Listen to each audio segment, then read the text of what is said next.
Assalamualaikum warahmatullahi wabarakatuh. Innal hamdalillah alladzi arsala rasulahu bil huda wa dinil haq liyudhhirahu 'ala dini kullih walau karihal kafirun. Asyhadu an la ilaha illallah la syarikalah wa asyhadu anna Muhammadan abduhu wa rasuluh.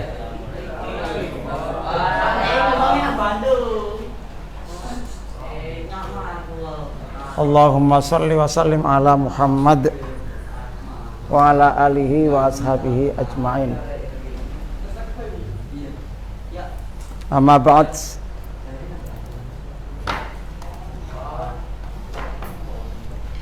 Qala ta'ala fi kitabil karim, a'udzu billahi minasyaitonir rajim. Laqad kana lakum fi rasulillahi uswatun hasanah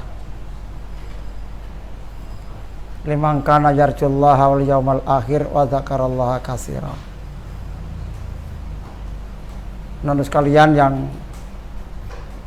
berbahagia, Ustadz Haris yang saya hormati, Ustazah Fitri, Ustadz Imam yang saya hormati. Pertama, marilah kita bersyukur pada Allah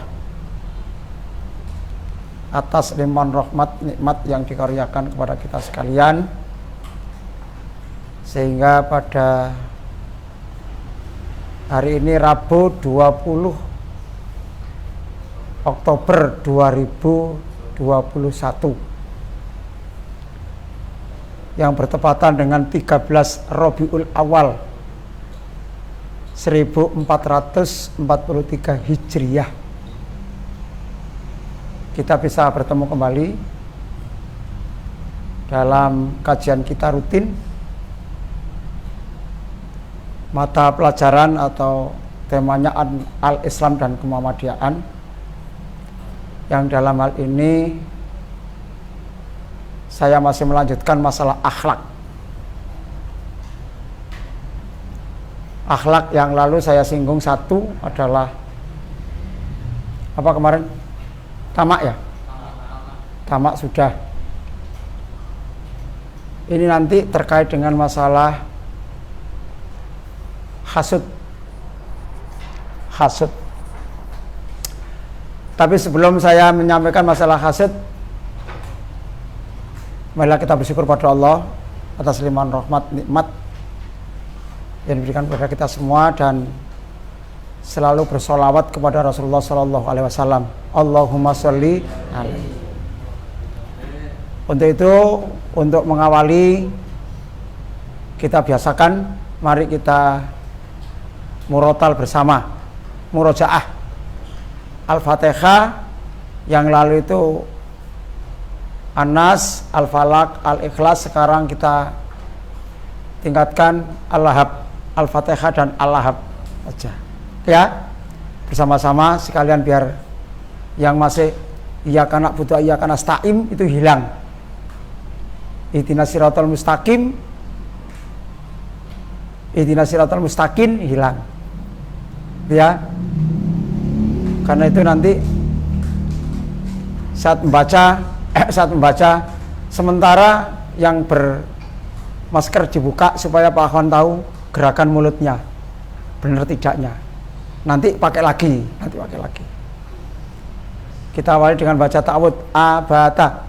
A'udzu billahi minasy syaithanir rajim. Bismillahirrahmanirrahim. Alhamdulillahi rabbil alamin. Ar-Rahmanir-Rahim. Maliki yaumiddin. Iyyaka na'budu wa iyyaka nasta'in. ihdinas siratal mustaqim siratal ladzina an'amta 'alaihim ghairil maghdubi 'alaihim waladdallin. Al-Hab. Bismillahirrahmanirrahim.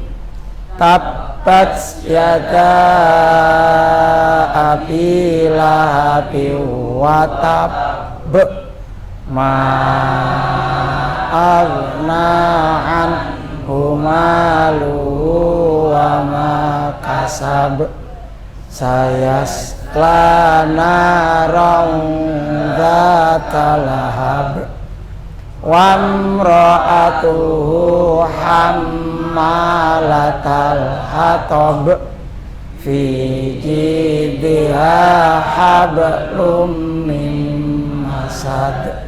Cukup, pakai lagi nggak apa-apa. Oke, sekarang saya lanjutkan kaitannya dengan tadi yang saya sampaikan, hasud. Hasud. Tulis hasud. Hasud.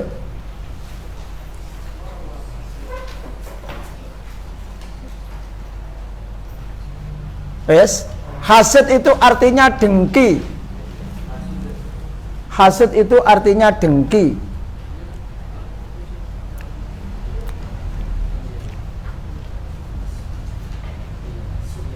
Yes.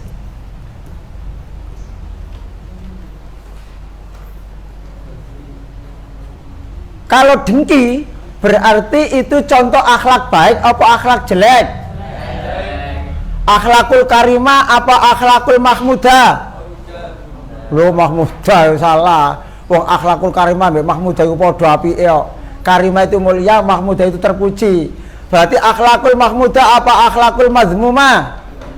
Akhlakul mazmumah, akhlak yang tercela. Berarti dengki itu akhlak yang tercela, tidak boleh kita ikuti. Kita harus menjaga hati kita, jangan sampai kita memiliki sifat dengki. Sabda Rasulullah yang artinya, tulis sabda Rasulullah yang artinya,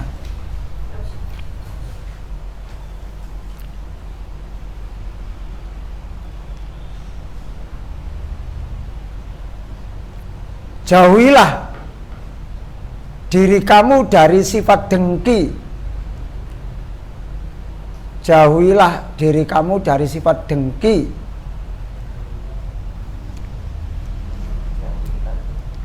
Jauhilah dirimu atau diri kamu dari sifat dengki. Karena sesungguhnya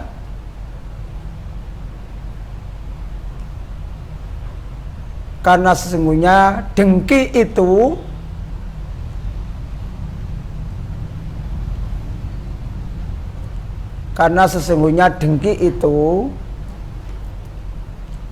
memakan kebaikan. Karena sesungguhnya dengki itu memakan kebaikan seperti api memakan kayu bakar. Seperti api makan kayu bakar. Dalam kurung HR, hadis riwayat Abu Dawud. HR Abu Dawud. HR itu hadis riwayat. Kalau Al-Quran biasanya QS, Quran surat. Ya. Kalau hadis itu HR Abu Dawud. Hadis riwayat Abu Dawud. Hadisnya sahih. Kalau bunyi hadisnya begini, bunyi Arabnya. An Abi Hurairah radhiyallahu an qala. Dari Abu Hurairah, semoga Allah meridhoinya, dia berkata, qala Rasulullah sallallahu alaihi wasallam, Rasulullah sallallahu alaihi wasallam bersabda, apa sih zem? Iyyakum wal hasada, fa innal hasada yakulul hasanat kama takulun naril hatobi, rawahu Abu Dawud. Dari Abu Hurairah radhiyallahu anhu, dia berkata, Nabi bersabda, jauhilah diri kamu dari sifat hasud, dari sifat dengki, karena sesungguhnya dengki atau hasud itu memakan kebaikanmu, memakan kebaikan seperti api makan kayu bakar. Maknanya begini anak-anak, kalau kita memiliki sifat dengki, sifat hasud, maka sifat hasud yang kamu miliki itu, yang kita miliki itu akan menghabiskan, akan menghancurkan, akan mengalahkan, akan memakan pahala kebaikan kita. Jadi kita berbuat kebaikan apa saja itu akan hilang karena dimakan, karena dihancurkan, dihabiskan oleh sifat dengki kita. Kalau manusia itu memiliki sifat dengki, maka kebaikannya itu hilang. Kenapa hilang? Karena dikalahkan, dimakan oleh sifat dengkinya, sifat hasudnya.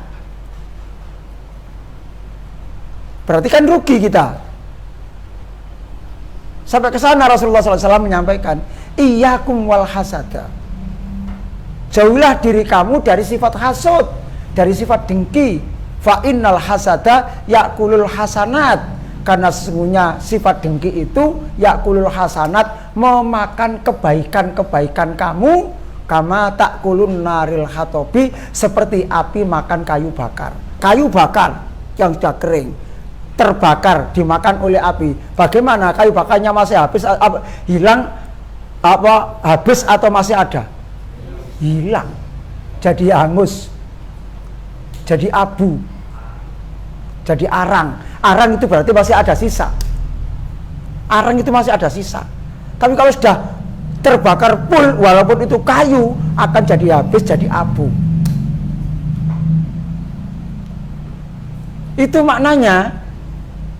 Jadi kita tidak boleh memiliki sifat dengki, kita nggak boleh memiliki sifat hasud. Sifat dengki, sifat hasud itu dilarang oleh Allah, dilarang oleh Nabi kita Muhammad Sallallahu Alaihi Wasallam. Nah, nyambung berarti sudah. Allahumma sholli alaihi wasallam, sudah nyambung. Ya, salah satu hasil kita pelajari tentang Maulid Nabi, cinta Rasulullah. Ya, ini. Jadi kita nggak boleh. Nah, dengki itu apa tadi? Dengki itu apa? Ya sakit. Apa? Hasud. Hasud itu apa? Dengki. Dengki itu apa? Lara hati. Gampangan itu. Dengki itu sakit hati. Sakit hati terhadap orang lain. Makanya ciri-ciri orang yang sifat dengki. Tulis, ciri-ciri orang yang memiliki sifat dengki. Atau ciri-ciri sifat hasud, ciri-ciri sifat hasud, ciri-ciri sifat dengki, ngono lah.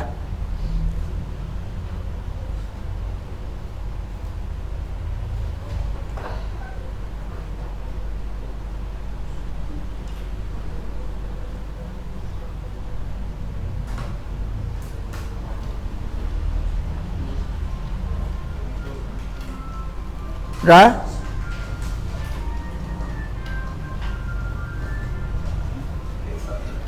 Dah. Yang pertama, sifat dengki itu, orang yang memiliki sifat dengki itu nih, dia senang apabila ada orang lain susah.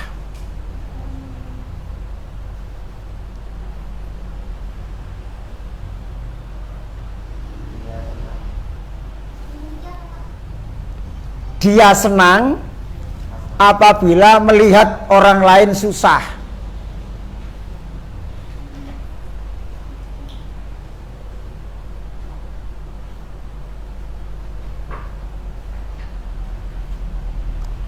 Yang kedua, dia susah apabila melihat orang lain senang. Kebalikan. Jadi sifat yang pertama, dia senang kalau melihat orang lain susah. Sifat yang kedua, dia susah kalau ada melihat orang lain senang. Yes.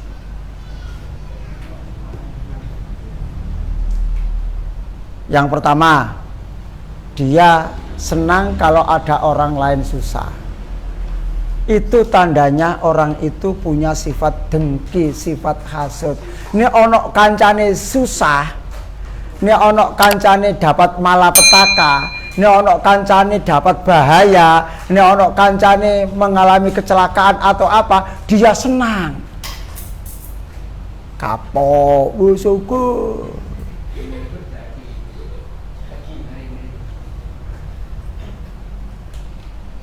Ono kancane gak iso sekolah gara-gara mbok sikile lara, mbok sikile apa, kapok, syukur, seneng aku keplok. Ono kancae, ono tanggae gak iso mangan, kapok, syukur, sementing aku arep. Itu seneng. Ono kancae gak iso sekolah karena gak bisa bayar, seneng dia. Itu tandanya orang punya sifat hasud. Sehingga orang seperti ini menyakitkan hatinya sendiri. Ono tangga iso tuku sepeda ontel, sepeda goes. Wah. Iso tuku sepeda ngono. Dalah aku kerja gak iso tuku sepeda ngono rek. Kok paling anu iku. Ah. Itu tandanya dia tidak senang. Ada tetangganya beli TV. Oh, TV ku ket biyen sik ngene rek. Ku iso tuku TV ngono. Duit teko ndi ku? Oh, paling anu. Ah, itu tandanya kalau ada orang lain senang, dia malah susah.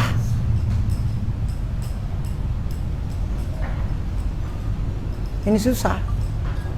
Tapi juga sebaliknya tadi. Tapi kalau ada tetangganya, ada temannya, ada orang lain itu susah, dia malah bahagia, malah senang gitu. Kenapa? Intinya dia tidak mau dikalahkan oleh orang lain. Dalam segala hal dia ingin selalu lebih baik dari orang lain menurut dirinya sendiri. Itu tandanya orang itu memiliki sifat hasud, sifat dengki, dan orang yang memiliki sifat hasud itu dibenci oleh Allah Subhanahu wa taala. Tidak boleh. Bahkan Rasulullah SAW menyampaikan dalam sebuah hadisnya, tidak akan bisa masuk surga seorang muslim yang dia bisa tidur nyenyak karena kenyang, sedangkan melihat tetangganya tidak bisa tidur karena kelaparan. Sampeyan wareg mergo ana sing dipangan, tapi ndelok tanggae gak iso turu mergo wetenge lesu, ya nggak ada dimakan, tapi sampean enak tidur nyenyak. Itu sampean, kita, saya ini yang tak punya sifat seperti itu kata Rasulullah nggak akan bisa masuk surga. Maknanya apa? Maknanya bahwa kita ini harus saling memperhatikan satu sama lain, harus saling menolong. Kalau ada tetangga, ada teman, ada saudara, ada orang lain yang kurang, kemudian ternyata kok kita mampu untuk memberikan bantuan, ya mestinya kita berikan bantuan sesuai kemampuan kita masing-masing. Tidak malah disorai, tidak malah ditepui. Itu tidak malah tepuk tangan. Ono konco gak iso ulangan, ya nazim ulangan. Marono iso ngerjakno kuasa disi-disian. Ndelok sebelah durung iso gak mari-mari. Oh, kon goblok. Nah, itu tandanya punya sifat hasud. Tidak boleh. Tidak boleh, ya, dalam bentuk apa saja, ya. Tapi kalau kalau orang itu tidak memiliki sifat hasud, ono tonggo seneng, dia ikut senang, ikut bangga. Wih, tonggo, kon kok iso tuku sepeda? Alhamdulillah, seneng atine. Kapan-kapan aku nyile ya. Oh iya gak apa-apa, seneng. Gak malah kon kok iso tuku sepeda, kon di kon. Kon tuku nang ndi ngene iki. Kon dikai sapa kon? Nah, itu namanya tidak senang kalau temannya senang. Itu kita nggak boleh seperti itu. Jangan sampai punya pikiran seperti itu. Itu termasuk tanda orang yang hasud, termasuk tanda orang yang tidak taat kepada Allah, termasuk kalau kita hubungkan dengan cinta Rasulullah, termasuk orang yang tidak mengikuti apa? Sunnahnya Nabi Muhammad sallallahu alaihi wasallam. Allahumma shalli alaihi. Nabi itu tidak begitu. Ya. Salam. Nabi tidak begitu. Agak ini sana. Yes. Ya gitu ya. Nabi tidak begitu. Oh, Nabi itu jangankan begitu. Nabi itu dilempari batu oleh tetangganya yang kafir, malah dibalas sampai tiga kolak kacang hijau. Itu. Ya. Tetangganya itu suka melempar batu, suka meludahi. Tapi apa jawab Nabi ketika Siti Aisyah masak? Aisyah, istriku, hari ini sampean bisa masak apa? Masak ini ya Rasulullah. Coba kita kira-kira masih bisa. Tolong tetangga itu dikasih. Coba, bukan air susu dibalas air toba, tapi air toba dibalas air susu. Itu Nabi Muhammad. Wong dilempari batu, diludahi, dinyek, diseneni, malah dikon ngekei panganan nih. Itu Nabi Muhammad. Lah, itu bagaimana kita bisa mencontoh seperti itu? Jangan malah sebaliknya, kita diperlakukan baik oleh tetangga kita, oleh teman kita, tapi kita malah membalas dengan perlakuan yang tidak baik. Jangan sampai terjadi. Ya, kan pernah saya ceritakan juga, Rasulullah itu setiap hari itu hampir disiapkan air bersih oleh istrinya di depan rumah. Kenapa? Karena setiap keluar dari dakwah, dari setiap pulang dari keluar rumah karena berdakwah itu mesti bajunya kotor. Apa? Dilempar kotoran oleh tetangganya yang kafir itu, yang membenci beliau.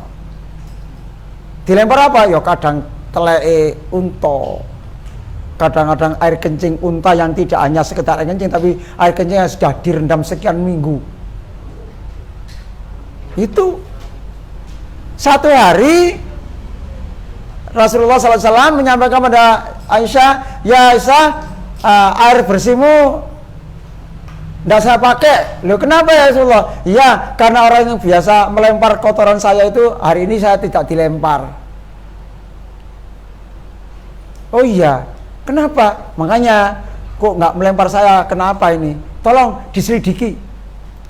Mengutus sahabat-sahabat, istilah sekarang mengutus intelijen untuk mengetahui kenapa orang perempuan yang biasanya melempar kotoran itu hari ini kok tidak melempar. Ternyata hasil investigasi dari intelijen, ternyata orang itu sakit.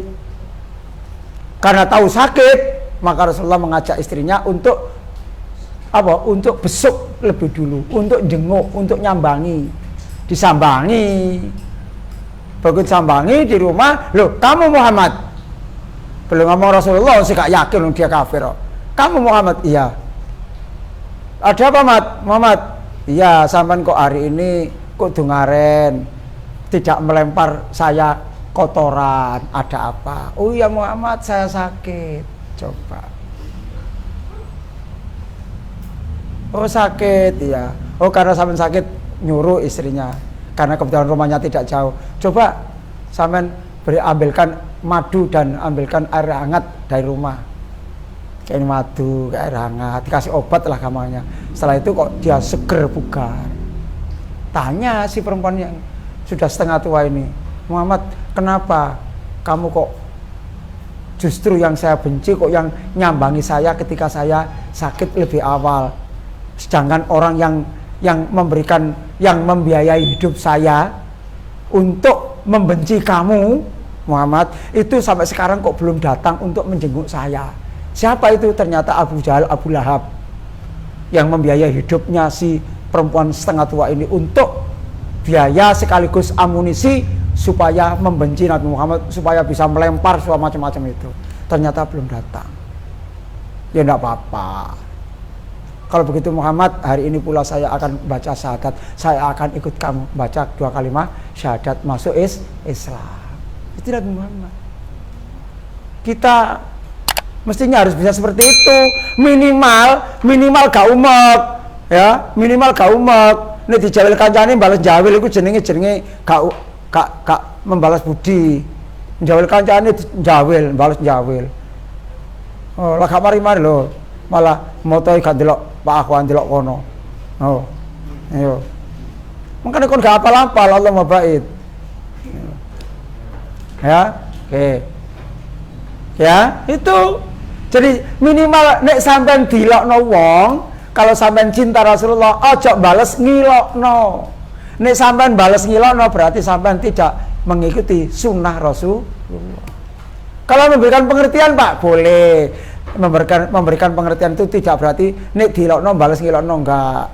Diberikan pengertian, diajak omong-omongan. Kon apa sih kok ngono kon mbek aku? Aku salah apa nek aku salah yo sepuro yo. Aja ngono maneh yo. Oh iya gak apa-apa, gak aku gak ono kok. Tapi nek kon balas ngomong, "Hei, goblok, kon dhewe sing goblok." Oh, kon niku kethek, oh kon apa?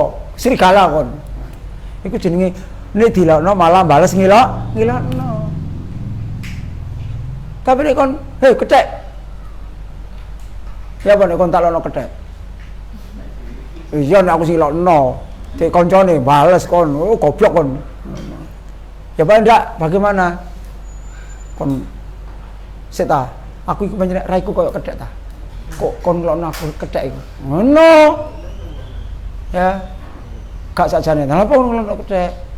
Ngejak ngomong sing api. Ojo bales ngilokno. Nek wong ngilokno wong, dilokno wong bales ngilokno, gak ono marine, mesti akhirnya dadi tukaran. Biasa arek sekolah, arek SD, arek SMP biasa ini dilokno ku gak ngelokno ngono. Biasa ngelokno jenengku Akhwan Hamid, saya ini bapak saya Pak Hamid. Oh, panjenengan anek Kamit iku. Kon bales, kon ada sapa kon? Akhirnya dadi tukaran. Biasanya gitu anak-anak itu. Hanya gara-gara nyebut nama bapaknya atau nama ibunya. Wong bapak kita itu disebut wong bolak-balik lho, gak kira loro bapak kita. Wis menengah jarno. Ya. Kalau saya ini dipanggil orang Pak Hamid itu berkali-kali. Ya, padahal nama saya itu Akhwan, bukan Hamid. Hamid itu nama bapakku. Tapi orang ngomong panggil Pak Hamid, Pak Hamid. Oh iya ada apa? Gak apa-apa. Berarti bapak saya terkenal, kan gitu. Itu. Oh cuma lah bales sih, ya. Jam. Ya.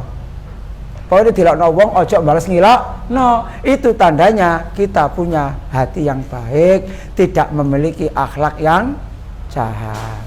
Apa ham kok ndelok jam kon? Iya gak apa-apa, mari tak paling pas. Mau setengah jam, jam setengah 4 jam saya itu kurang memang. Ya. Ini mudah-mudahan salam. Ya. Nah, ya, jadi tolong usahakan apa? Kita tidak memiliki sifat khas, sifat dengki. Jauhilah sifat dengki, karena sifat dengki itu akan memakan kebaikan kita seperti api memakan kayu bakar. Sampai punya pahala banyak, itu akan hancur, akan hilang kalau kita memiliki sifat dengki. Dengki itu akan menghancurkan, akan menghilangkan, menghabiskan pahala kebaikan kita. Na'udzubillahi min dzalik. Apa ini artinya na'udzubillahi min dzalik? Kami berlindung dari yang demikian itu. Kami berlindung dari yang demikian itu. Gitu ya. Oke anak-anak, mudah-mudahan Allah Subhanahu wa taala meridhai kita dan mudah-mudahan ilmu kita barokah. Ilmu kita barokah. Ilmu barokah itu artinya apa? Ilmunya manfaat. Sampai punya ilmu bisa mengamalkan. Itu namanya ilmu yang barokah. Ya. Terima kasih, kurang lebihnya mohon maaf. Kita akhiri dengan baca hamdalah dan kafaratul majlis. Alhamdulillahirabbil alamin. Subhanakallahumma wa bihamdika asyhadu an la ilaha illa anta astaghfiruka wa atubu ilaik. Wassalamualaikum warahmatullahi wabarakatuh.